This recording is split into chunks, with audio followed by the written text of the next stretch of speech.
Hello students, आज हम लोग नया चैप्टर स्टार्ट कर रहे हैं जिसका नाम है ऋण पत्रों का निर्गमन एवं मोचन। ऋण पत्रों का निर्गमन एवं मोचन, ऋण पत्रों को इंग्लिश में बोलते हैं डिबेंचर्स। इसके अंदर हम लोग डिबेंचर्स को कैसे इश्यू किया जाता है, उनको जारी करना यानी निर्गमन, और उनका रिडम्पशन मोचन करना, इसके बारे में अपन लोग पढ़ेंगे। ठीक है, आज हमारे पास कौन कौन से टॉपिक्स हैं डिस्कस करने के लिए। सबसे पहला वाला जो टॉपिक्स है वो हम लोग पढ़ेंगे। पहला, ऋण पत्रों का अर्थ यानी कि मीनिंग ऑफ डिबेंचर, कि डिबेंचर का अर्थ क्या होता है, उसकी क्या परिभाषा कानून में दी गई है। उसके बाद में हम लोग पढ़ेंगे ऋण पत्रों की विशेषताएं, कि जो ऋण पत्र होते हैं उनकी क्या क्या विशेषताएं होती हैं। फिर बाद में हमारा तीसरा टॉपिक होगा बॉन्ड। बॉन्ड किसको कहते हैं, नाम सुन रखा होगा, जेम्स बॉन्ड काफी फेमस है।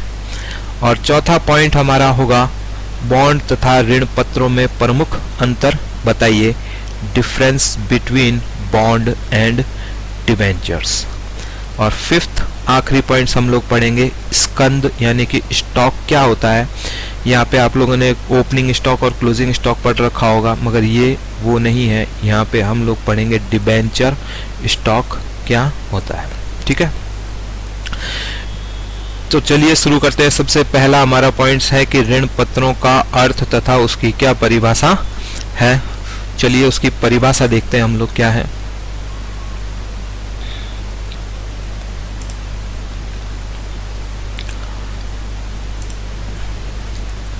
सबसे आज हम लोग पढ़ेंगे कि ऋण पत्र का अर्थ, मीनिंग ऑफ डिबेंचर्स, डिबेंचर की क्या परिभाषा बताई गई है। ऋण पत्र शब्द एक लैटिन शब्द डेबियर से लिया गया है जिसका अर्थ होता है क्या, उधार लेना। इंग्लिश में इसको क्या बोलते हैं, डिबेंचर। ये डिबेंचर कहाँ से लिया गया है, ये लैटिन का शब्द है डेबियर, और जिसका अर्थ क्या होता है, उधार लेना। यानी कि यहाँ पे इतना तो समझ में आ रहा होगा कि डिबेंचर किससे संबंधित है, कुछ उधार लेने से संबंधित है। अगला क्या कह रहा है, ऋण पत्र कंपनी की सार्वमुद्रा के अंतर्गत निर्गमित किए जाते हैं। निर्गमित किया गया एक क्या है, प्रलेख है। तो यानी कि ये जो ऋण पत्र है ये क्या है, कंपनी की सार्वमुद्रा के अंतर्गत निर्गमित किया गया एक प्रलेख है। यानी कि एक ऐसा डॉक्यूमेंट है जो कंपनी ने जारी किया है, मगर उसके अंदर क्या है, मेन बात जो है वो क्या है कि कंपनी की उस पे क्या लगी हुई है, सार्वमुद्रा, जिसको बोलते हैं कॉमन सील। ठीक है ना, अगर जो उस डॉक्यूमेंट पे कॉमन सील लगी हुई है कंपनी की, तभी वह ऋण पत्र बन पाएगा, नहीं तो उसका कोई मतलब नहीं है। जिसमें निर्धारित समय पर मूलधन के भुगतान, एक निश्चित समय दिया गया होगा आपको कि हम इतने टाइम के बाद में आपको क्या करेंगे, इस ऋण पत्र का पेमेंट कर देंगे। मूलधन यानी कि प्रिंसिपल अमाउंट का हम लोग आपको पेमेंट कर देंगे, एक फिक्स टाइम दे रखा होगा। एक निश्चित तिथि पर, एक फिक्स डेट पे हम लोग क्या कर रहे हैं, सामान्यतः 6 महीने, नॉर्मली ये 6 महीने के पूर्व निश्चित दर से ब्याज के भुगतान की शर्तों का उल्लेख रहता है। यानी कि इसमें एक चीज और खासियत क्या है कि एक फिक्स डेट हमने फाइनल कर देंगे, नॉर्मली 6 मंथ के एंड में 6 महीने, उसमें हम लोगों ने क्या कर रखा होगा, निश्चित दर से क्या दे रहे हो, ब्याज दे रहे हो। यानी कि ऋण पत्रों पर हमने एक तो निर्धारित समय तय कर दिया है कि भैया आपको इतने समय के बाद में हम लोग इसका मूलधन दे देंगे। ठीक है, और हर 6 महीने में, या मतलब वो उनकी कंपनी की जिस हिसाब से पॉलिसी होगी उसमें आपको एक फिक्स डेट कर देंगे, और उसमें आपको क्या मिलेगा, निश्चित दर से क्या मिलेगा, ब्याज मिलेगा। ठीक है, फिर बाद में ये टॉप फॉर्म के अनुसार, कोई भाई साहब विद्वान व्यक्ति थे, उन्होंने एक ऋण पत्र की परिभाषा दी है कि ऋण पत्र क्या है, एक प्रलेख है, एक प्रकार का डॉक्यूमेंट है जो किसके द्वारा, कंपनी के द्वारा प्राय धारक से प्राप्त, धारक जिसने ये ऋण पत्र लिया है वह धारक बन जाएगा, से प्राप्त ऋण के प्रमाण के रूप में दिया जाता है। सामान्यतः एक प्रभार द्वारा यह क्या होता है, सुरक्षित होता है। तो टो फॉर्म के अनुसार क्या कह रहा है कि ऋण पत्र एक ऐसा डॉक्यूमेंट है जो कंपनी ने जारी किया है, और जिस व्यक्ति के पास ये डॉक्यूमेंट्स है, तो वो डॉक्यूमेंट्स जो है वो क्या कर रहा है, प्रमाणित कर रहा है कि भैया कंपनी ने इस व्यक्ति से ऋण लिया है, यानी कि कुछ पैसा उधार लिया है। ठीक है ना। और सामान्यतः यह क्या है, एक प्रभार द्वारा सुरक्षित है, यानी कि इस ऋण पत्र को हमने क्या कर रखा है, किसी से हमने पैसा उधार लिया है तो उसको हमने सुरक्षित भी किया है। सुरक्षित कैसे किया है कि यानी कि जब हम किसी से लोन ले रहे हैं तो उसको हम लोग डिबेंचर दे रहे हैं, ऋण पत्र दे रहे हैं, तो वो प्रलेख यानी कि डॉक्यूमेंट दे रहे हैं, और साथ में ये कह रहे हैं कि अगर जब कंपनी दिवालिया घोषित होती है या कंपनी तुम्हारा समय पर पेमेंट नहीं कर पाएगी तो ये संपत्ति है, इसको बेचकर आप वो पैसा वसूल सकते हो। तो ये क्या हो जाता है, एक प्रभार हो जाता है कि हाँ भैया ये हमारे पास संपत्ति, बिल्डिंग या फिर जो भी एसेट्स है, गिरवी है इस डिबेंचर के अगेंस्ट में। ठीक है। फिर बाद में आती है ये हमारे पास कंपनी अधिनियम 2013 की धारा 230 के अनुसार ऋण पत्रों को क्या कहा गया है। देखो जब भी एग्जाम में आता है कि अर्थ बताइए, उस वक्त आप अपने क्या कर सकते हैं, अर्थ जो है अपनी भाषा में बता सकते हैं, मगर अगर जब परिभाषा पूछता है तो आपको कानून की परिभाषा बतानी है, और ये कानून की जो परिभाषा होती है इसमें आप किसी भी प्रकार का बदलाव नहीं कर सकते हैं। कंपनी अधिनियम 2013 है और उसके सेक्शन 230 में ऋण पत्र की परिभाषा में इन्होंने क्या कहा है, इन्होंने कहा है ऋण पत्रों में ऋण पत्र स्कंद, बॉन्ड्स तथा ऋण के प्रमाण के रूप में कंपनी की अन्य प्रतिभूतियों को शामिल किया गया है।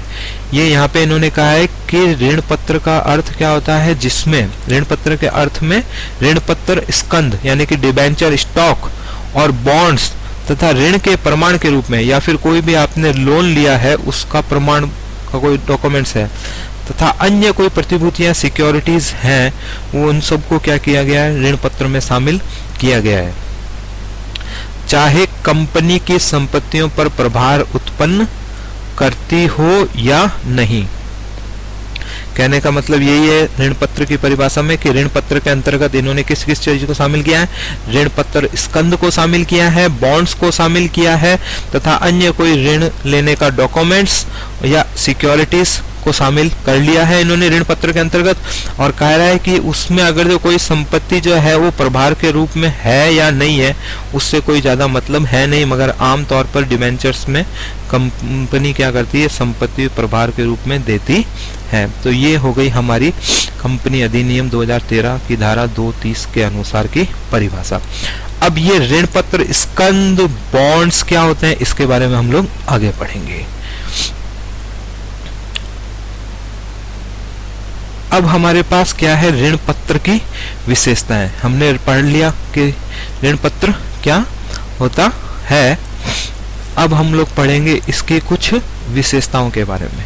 ऋण पत्र की विशेषताएं, फ्यूचर्स ऑफ डिबेंचर्स, ऋण पत्र की क्या विशेषताएं हैं उनके बारे में पढ़ते हैं। ऋण पत्र एक प्रमाण पत्र है, एक डॉक्यूमेंट्स है, प्रलेख है, जो कि क्या बताता है, कंपनी द्वारा लिए गए ऋण। ऋण पत्र क्या है, एक ऐसा डॉक्यूमेंट्स है जो कंपनी द्वारा लिए गए ऋण के बारे में बताता है कि भैया कंपनी ने क्या कर रखा है, ऋण ले रखा है, तो वो उस तरह का जो डॉक्यूमेंट्स है वो क्या कहलाएगा, ऋण पत्र कहलाएगा। ऋण पत्र में मूलधन की अदायगी, यानी कि ऋण पत्र में देखो प्रिंसिपल अमाउंट की अदायगी की, यानी कि उसकी पेमेंट की जो डेट होती है ना, अवधि एवं शोधन तिथि, यानी कि ऋण पत्र में अदायगी की अवधि यानी कि कितने समय में हम लोग उसका पेमेंट करेंगे तथा किस डेट को पेमेंट करेंगे, वो चीज क्या होती है, पूर्व निर्धारित होती है। तो इन्होंने दो विशेषताएं बताई है कि पहला तो कंपनी ने पैसा उधार लिया है। अगर इस प्रकार का कोई डॉक्यूमेंट्स आपको बता रहा है जिसमें पता लग रहा है कि इस कंपनी ने उधार लिया, तो वो क्या है, एक ऋण पत्र है। और जिसमें मूल धन जो अमाउंट है उसकी अदायगी अवधि यानी कि कितने समय के बाद में उसका पेमेंट करेंगे और कौन सी डेट को यानी कि शोधन की तिथि क्या होती है वो पहले से ही निर्धारित हो जाती है जब ऋण पत्र जारी किया जाता है। प्रतिफल के तौर पे ऋण पत्र धारकों को क्या मिलता है? ब्याज प्राप्त होता है। ऋण पत्र धारक कौन होते हैं? वह व्यक्ति होते हैं जिन्होंने इन ऋण पत्रों को क्या किया है? खरीदा है, वो कहलाते हैं ऋण पत्र धारक। तो वह व्यक्ति क्या कहलाते हैं? ऋण पत्र धारक कहलाते हैं। अब उन्होंने ऋण पत्र लिए हैं तो उनको कुछ मिलना चाहिए तभी तो वो लेंगे, नहीं तो क्यों लेंगे? तो यानी कि उनका प्रतिफल क्या होता है? प्रतिफल जो होता है उनका क्या होता है? ब्याज होता है। यानी कि अगर आपने किसी कंपनी के ऋण पत्र लिए हैं तो आपको क्या होंगे? हर 6 महीने के बाद में ब्याज या फिर जो उन्होंने समय तय किया है उसके हिसाब से आपको क्या होगा? ब्याज प्राप्त होता रहेगा। ऋण पत्र में ब्याज की दर निश्चिंत होती है एवं निश्चिंत समय अंतराल से ब्याज दिया जाता है। फिर नेक्स्ट बात क्या कह रहा है कि जो ब्याज की जो रेट है ना वो ऋण पत्र जारी करते समय ही निश्चिंत की जाती है कि भैया हम आपको इतने प्रतिशत से ब्याज देंगे। ठीक है, ये तय हो गया, फिक्स हो गया। और ब्याज जो होगा वो हम आपको कौन सी डेट के देंगे यानी कितने समय के बाद में देंगे? हर 3 महीने के बाद में देंगे या फिर हर 6 महीने के बाद में देंगे? ये बातें भी क्या हो जाती है? पहले से ही तय हो जाती हैं। सबसे गजब की बात जो है क्या कि ऋण पत्र धारकों को मत देने का अधिकार नहीं है। यानी कि जो भी व्यक्ति कंपनी के ऋण पत्र खरीदता है उसको कंपनी में किसी भी प्रकार का वोट देने का अधिकार नहीं होता है। यानी कि जब आप अंश खरीदते हो तो कंपनी की जब मीटिंग होती है या कोई फैसला होता है तो उसमें आपको वोट देने का अधिकार होता है, मगर ऋण पत्र धारकों को यानी कि जो आपने ऋण पत्र ले रखे हैं तो उनको किसी भी वोट देने का अधिकार नहीं है। फिर ये क्या कह रहा है? यह कंपनी के दीर्घकालीन ऋण होते हैं। दीर्घकालीन ऋण यानी कि लंबे समय तक का लिया गया लोन होता है। ऐसा नहीं है कि आप 1 साल या 2 साल में पेमेंट कर देंगे। लंबे समय तक लिया गया ऋण दीर्घकालीन ऋण पत्र कहलाते हैं। कंपनी की संपत्तियों पर प्रभार से क्या हो जाता है? यह ऋण पत्र सुरक्षित हो जाते हैं। कंपनी की संपत्तियों पर प्रभार से यानी कि जब हम जितने रुपए के ऋण पत्र जारी करते हैं उसके अगेंस्ट में क्या करते हैं? अपनी कंपनी की जो संपत्तियां होती हैं ना उसको प्रभार के तौर पे बताते हैं कि जैसे हमने अगर 1 करोड़ के ऋण पत्र जारी करे हैं तो 1 करोड़ की ये हमारी बिल्डिंग है, ये इसके अगेंस्ट में आपके पास गिरवी रहेगी। अगर जब हम लोग भुगतान नहीं कर पाते हैं तो आप इस बिल्डिंग को बेचकर पैसा वसूल कर सकते हैं। ये इसकी बहुत ही बड़ी है। इससे क्या होता है? सेफ्टी मिल जाती है और लोग लोन देने ऋण पत्र खरीदने के लिए यानी कि कंपनी को लोन देने में हिचकते नहीं है। फिर कह रहा है कि ऋण पत्रों में इन्होंने किस किस को शामिल कर दिया? स्कंद को तथा ऋण बॉन्ड को। ये 2 चीजों को इन्होंने क्या किया? ऋण पत्र में शामिल किया है कि ऋण पत्र में स्कंद तथा बॉन्ड को शामिल किया गया है। ये बॉन्ड तथा स्कंद क्या होते हैं ये हम अब आगे देखते हैं। अब अगला है हमारे पास कि बॉन्ड क्या होता है। हमने पढ़ा था कि ऋण पत्र की परिभाषा में भी कि ऋण पत्र में बॉन्ड को शामिल किया गया है। बॉन्ड क्या होता है? बॉन्ड भी एक तरह का क्या है? लिखित प्रपत्र है यानी कि एक रिटन डॉक्यूमेंट है जो कि क्या करता है? ऋण का अभिज्ञान करवाता है। यानी कि ये भी क्या बता रहा है? ये भी वही ऋण पत्र के समान ही यह प्रदर्शित करता है कि भैया इसने क्या किया है? पैसा उधार लिया है। लिखित डॉक्यूमेंट है जो कि क्या बता रहा है कि ऋण का अभिज्ञान यानी ये कि बता रहा है कि हमने पैसा उधार लिया है। आमतौर पर ये किसके द्वारा जारी किया जाता है? यह बॉन्ड जो होते हैं सरकारी कंपनियों के द्वारा जारी किए जाते हैं। पहले सरकारी कंपनियों के द्वारा ही बॉन्ड जारी किए जाते थे। अभी के समय में अर्ध सरकारी कंपनी तथा गैर सरकारी कंपनी द्वारा भी क्या किया जाता है? बॉन्ड जारी बाजार में वर्तमान में जारी किए जा रहे हैं। वर्तमान में ये यहाँ पे थोड़ा सा करेक्शन कर लेना, वर्तमान में बाजार में जारी किए जा रहे हैं।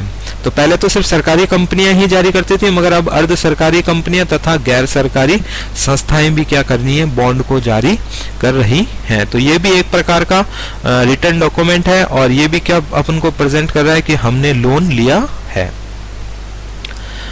उसके बाद में हमारा नेक्स्ट क्वेश्चन आता है कि बॉन्ड तथा ऋण पत्रों में अंतर क्या है। देखो दोनों तकरीबन मिलते जुलते ही हैं। बॉन्ड भी यही बताता है कि हमने लोन लिया है और ऋण पत्र भी क्या प्रदर्शित करता है कि हमने लोन लिया है।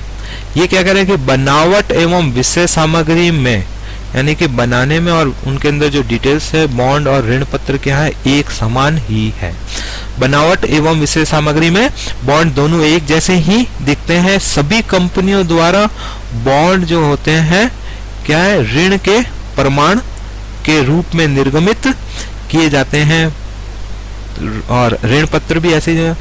बॉन्ड तथा ऋण पत्र में मुख्य अंतर जो है वो क्या है कि बॉन्ड पर पूर्व निर्धारित ब्याज दर नहीं होती है। बॉन्ड के ऊपर किसी भी प्रकार की पूर्व निर्धारित ब्याज दर नहीं होती है, जबकि हमने ऋण पत्र की विशेषता में पढ़ा था कि ऋण पत्रों पर पूर्व निर्धारित ब्याज दर होती है और इसका पेमेंट आप कैसे करोगे इसके बारे में पहले से ही सारी बातें तय हो जाती है। तो ये इनका मेन डिफरेंस है कि बॉन्ड के अंदर आपको कितना इंटरेस्ट मिलेगा या कितना पैसा आपको वापस मिलेगा, यह इन्होंने पूर्व निर्धारित नहीं किया, मगर ऋण पत्र जारी करते ही समय आपका ये पूर्व निर्धारित कर दिया जाता है। बाकी इनमें कुछ खास अंतर नहीं होते हैं, दोनों के दोनों एक समान ही होते हैं। उसके बाद में हमारा अगला टॉपिक है, आज का लास्ट टॉपिक, कि डिबेंचर स्टॉक क्या होता है। हमने ऋण पत्र की परिभाषा के अंदर पढ़ा था कि ऋण पत्र में किन किन को शामिल किया है, बॉन्ड को, ऋण पत्र, डिबेंचर स्टॉक को, तथा जो लोन देने के प्रमाण के रूप में मिलते जुलते डॉक्यूमेंट्स हैं उन सब को हमने किस में शामिल किया है, ऋण पत्र की परिभाषा में शामिल किया है। तो स्टॉक क्या होते हैं, डिबेंचर स्टॉक क्या होता है कि अलग अलग राशि के ऋण पत्रों को क्या कहते हैं, स्टॉक कहते हैं। अब अलग अलग राशि के मतलब देखो कंपनी क्या करती है, कई प्रकार के ऋण पत्र जारी करती है, तो वह क्या अलग अलग राशि है। जैसे कि 100 रुपए के कंपनी ने 1000 ऋण पत्रों को जारी किया है, यानी कि यहाँ पे एक ऋण पत्र की कीमत कितनी है, 100 रुपए। फिर कंपनी ने एक 50 रुपए के 100 ऋण पत्रों को भी जारी किया है। देखो यहाँ पे ऋण पत्रों की जो अमाउंट है ना वो अलग अलग है। यहाँ पे पहले कितनी हो रही थी, आपके पहले वाले की जो कीमत थी वो तो 100 रुपए और दूसरे वाले की कितनी है, 50 रुपए। और उसके बाद में ये क्या कह रहा है, फिर बाद में 1000 रुपए के 500 ऋण पत्र, यानी कि देखो इनकी कीमत में फर्क है। पहला वाला कितने का हो गया आपका पहला वाला तो हो गया 100 रुपए का एक ऋण पत्र दे रहे हैं, दूसरा वाला 50 रुपए का एक ऋण पत्र और तीसरा वाला 1000 रुपए के 500 ऋण पत्र।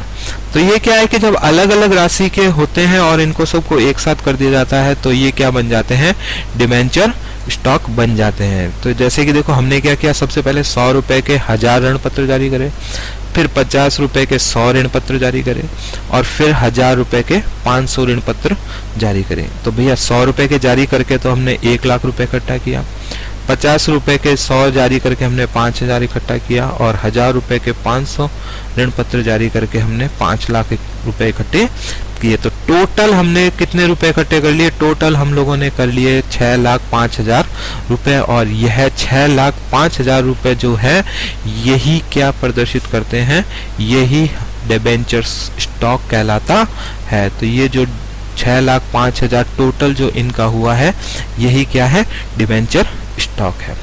ठीक है, आज का लेक्चर यहीं पे खत्म करते हैं। अगले लेक्चर्स में हम फिर से ऋण पत्रों के बारे में पढ़ेंगे। Thank you very much.